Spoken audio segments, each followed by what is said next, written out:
ఎప్పుడు మనం మరణాన్ని కోరుకోకూడదు.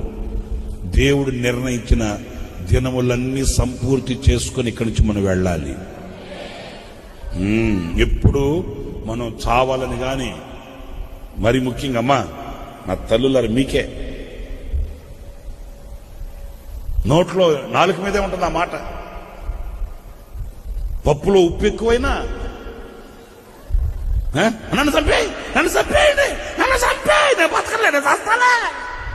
ఇప్పుడు ఉప్పుకి నీ సావుకి ఏ సంబంధం? ఆ పొట్టోడు ఉన్నాడు కదా, పొట్టోడు వాడు బట్టలు బాగా మురికి చేసుకొని వచ్చాడు అనుకో, దానికి కూడా ఎవడు ఉతుకుతాడు? దీన్ని ఎవడు చేస్తాడు? ఎవడు వల్ల వస్తుంది? నా వల్ల వస్తుందా? నా బతికిద్దేనా? నేను చస్తా నన్ను చంపేస్తారా మీరు? ఒరే, బట్టలు మురికైన దానికి సావుకి ఏ సంబంధం అమ్మా? అవునా కదా?